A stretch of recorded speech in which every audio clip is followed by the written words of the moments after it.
ओम नमो भगवते वासुदेवाय। ओम नमो भगवते वासुदेवाय। मेरी प्यारी बहनों, कार्तिक मास का 13वां अध्याय। नारद जी बोले, दैत्यों के तीक्ष्ण प्रहारों से व्याकुल देवता इधर उधर भागने लगे। तब इंद्र आदि को इस प्रकार भयभीत देखकर गरुड़ पर चढ़े भगवान युद्ध में आगे बढ़े और उन्होंने अपना सारंग नामक धनुष उठाकर बड़े जोर से टंकोर किया और त्रिलोक की शाब्दित हो गई। पल मात्र में ही विष्णु भगवान ने हजारों दैत्यों के सिर काट दिए। यह देखकर जलंधर के क्रोध की सीमा न रही। फिर तो भगवान विष्णु का जलंधर का महान संग्राम हुआ। बाणों से आकाश भर गया। लोग आश्चर्य करने लगे। भगवान विष्णु ने अपने बाणों के वेग से उस दैत्य की ध्वजा, छत्र और धनुष बाण काट डाले और एक बाण से उसकी छाती में प्रहार किया। इससे व्यथित हो उसने अपनी प्रचंड गदा उठाकर गरुड़ के मस्तक पर दे मारी। गरुड़ पृथ्वी पर गिर पड़ा। साथ ही क्रोध से उस दैत्य ने होठ काटे और भगवान विष्णु की छाती में एक तीक्ष्ण बाण मारा। इसके उत्तर में भगवान विष्णु ने उसकी गदा काट दी और अपने सारंग धनुष पर बाण चढ़ाकर उसको बींधना प्रारंभ किया। जलंधर भी उन पर अपने पैने बाण बरसाने लगा। उसी समय जलंधर ने भगवान विष्णु को कई पैने बाण मारकर वैष्णव धनुष को काट दिया और धनुष कट जाने पर भगवान ने गदा ग्रहण कर ली और शीघ्र ही जलंधर को खींचकर मारी। फिर परंतु वह अग्निवत अमोघ गदा भी मार से भी वह चलायमान न हुआ और मंदोमंद हाथी के समान उसे यानी गदा की मार को फूल की माला ही जाना। साथ ही युद्ध में दुर्मुद ने अत्यंत ही क्रुद्ध होकर एक अग्निमुख त्रिशूल उठाकर विष्णु पर छोड़ दिया। भगवान विष्णु के शिव के चरणों का स्मरण कर नंदक नामक त्रिशूल से उसके त्रिशूल को छेद दिया। जलंधर ने झटक कर भगवान विष्णु की छाती में एक मुष्टिक मारा और उसके उत्तर में भगवान विष्णु ने उसकी छाती पर अपनी मुष्टिका का प्रहार किया। फिर दोनों घुटने टेक कर बाहों और मुष्टिकों से बाहु युद्ध करने लगे। कितनी ही देर तक भगवान विष्णु उसके साथ युद्ध करते रहे। कुछ भ्रमित शर्मित से हो गए। तब सर्वश्रेष्ठ मायावी भगवान उस दैत्य राज से मेघवाणी में बोले, हे रण दुर्मम दैत्य श्रेष्ठ, तू धन्य है जो इस महायुद्ध में इतने बड़े बड़े आयुधों से भी भयभीत नहीं हुआ। तेरे इस युद्ध से मैं बड़ा प्रसन्न हूँ। तू जो चाहे मांग, मैं अदे वस्तु भी आज तुझको दे दूंगा।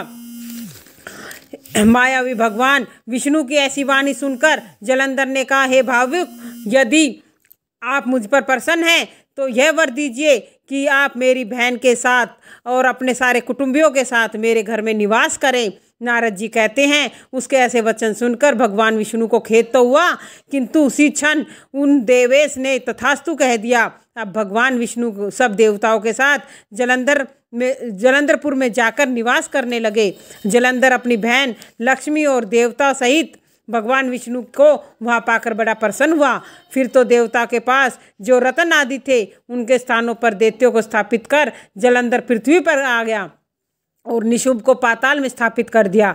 देव, दानव, यज्ञ, गंधर्व, सर्प, राक्षस, मनुष्य आदि सबको अपना वशवर्ती बनाकर त्रिभुवन पर शासन करने लगा। उसने धर्मानुसार सुपुत्रों के समान प्रजा का पालन किया। उसके धर्म राज्य में सभी सुखी थे।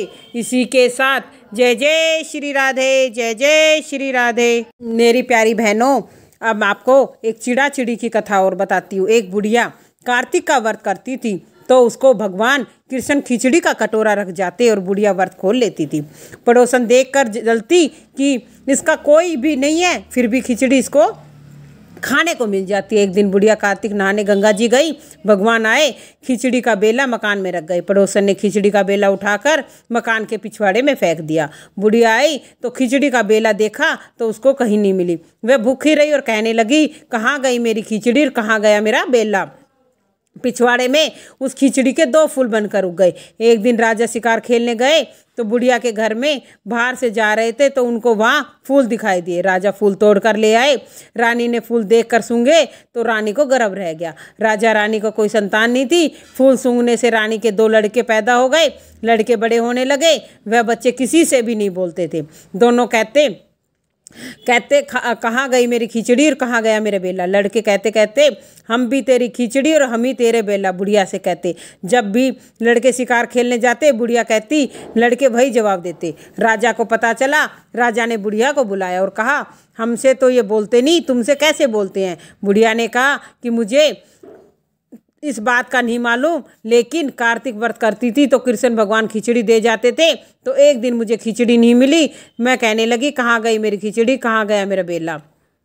तब लड़के बोले तुम्हारी पड़ोसन ने खिचड़ी फेंक दी थी, उसके 2 फूल बन गए, राजा तोड़ कर ले गए, उससे हम 2 लड़के हुए। हमें तो भगवान ने बुढ़िया के लिए भेजा है। तब राजा ने बुढ़िया को अपने महल में ही रख लिया।